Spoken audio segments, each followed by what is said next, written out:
नमस्कार, कैपिटल दर्पण न्यूज देख रहे हैं आप और मैं हूं आपके साथ गुंजन। रुक करते हैं आज की बड़ी खबरों पर। भोपाल की साइबर क्राइम ब्रांच ने पैसों का लालच देकर ग्रामीणों के खाते खुलवाकर साइबर जालसाजों को बेचने वाले 4 आरोपियों को गिरफ्तार किया है। पुलिस को आरोपियों द्वारा देश भर में करीब 40 खाते बेचे जाने की जानकारी मिली। आरोपियों में एक युवक LLB का छात्र भी शामिल है। साइबर ACP सुजीत तिवारी ने बताया कि ये गिरोह ग्रामीणों के बैंक खाते खुलवाकर ठगों को बेचता। देवास से पकड़ा गया रोहित जायसवाल इस गिरोह का सरगना है।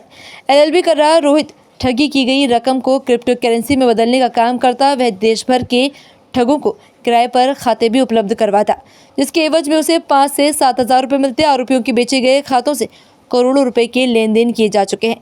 पुलिस इन खातों की बारीकी से जांच कर रही है। ये भी पड़ताल की जा रही है कि क्या इन खातों से विदेशों में भी ट्रांजैक्शन हुए हैं। नेहरू नगर निवासी अरुण प्रकाश चौधरी से 7 अक्टूबर को 16,70,000 रुपए की ठगी हुई थी। ऑनलाइन जॉब के नाम पर ठगों ने लिंक भेजकर टेलीग्राम ग्रुप में जोड़ लिया और घर बैठे ऑनलाइन टास्क पूरा करने के नाम पर ये रकम ठग ली। शिकायत पुलिस तक पहुंचने के बाद मोबाइल नंबर और टेलीग्राम ग्रुप के IP एड्रेस के आधार पर पुलिस आरोपियों तक पहुंची। क्राइम ने 4 आरोपी पकड़े हैं। उसमें पूर्व में भी इस तरीके की शिकायतें और अपराध में हमने कार्रवाई की है और अभी पुनः कार्रवाई की। ये क्या करते थे आरोपी जो हैं, ये एक व्हाट्सएप ग्रुप के माध्यम से टेलीग्राम ग्रुप पे ज्वाइन करवाते थे, लिंक देते थे टास्क फ्रॉड और इन सब चीज़ों के लिए, और उसमें लोगों को जुड़वा के और टास्क के नाम पे उनसे पैसा लेके और फिर उस पैसे को जो खरीदे हुए खाते हैं उनमें इस्तेमाल करके फिर एक जो आरोपी था वो उसको क्रिप्टो करेंसी में परिवर्तित कर देता था। जिस पर शिकायत भोपाल के एक आवेदक ने की थी, जिसमें विवेचना के दौरान ये पाया गया, जिसमें 4 आरोपियों को मंदसौर और उज्जैन से गिरफ्तार किया गया। तो इसमें इन चारों का रोल ये था कि एक तो खाते खरीदना ग्रामीणों से, फिर उन खातों का इस तरीके से इस्तेमाल करना कि जो ये लिंक पे शेयर करवा के इंस्टा पे और उस पर जो फर्जी लिंक देकर और टास्क फ्रॉड वगैरह करते थे, उसमें फिर ये पैसे ट्रांसफ़र करवाते थे।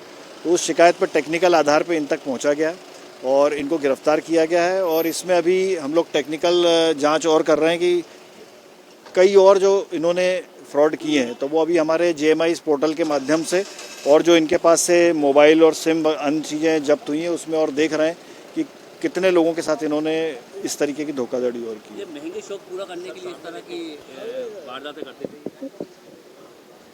हाँ, देखिए ये तो अब इसमें सभी चीज़ें हैं, शौक भी है और इसके अलावा भी ये है कि इन लोगों को एक ये फ्रॉड करके आय का जरिया बन जाता है, तो फिर ये आदतन हो जाते हैं इसमें इस तरीके से ये चीज़ें करने के लिए। फैमिली बैकग्राउंड तो ऐसा है कि देखिए छोटे ज़िलों के हैं, ज़्यादा पढ़े लिखे नहीं हैं, लेकिन चूंकि आजकल सब ये टेक्निकली साउंड होते हैं और सीख जाते हैं, ये सारी चीज़ें करके एक दूसरे से सीखते हैं, तो बहुत ज़्यादा पढ़े लिखे तो नहीं है, 8th 9th इस तरीके से पढ़ाई लिखाई वाले ग्रामीण परिवेश के।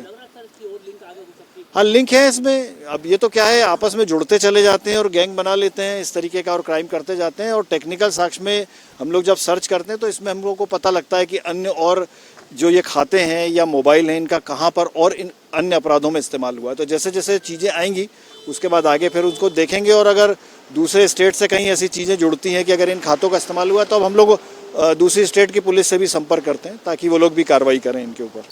आज की खबर में इतना ही। बने रहिए हमारे साथ कैपिटल दर्पण न्यूज पर। नमस्कार।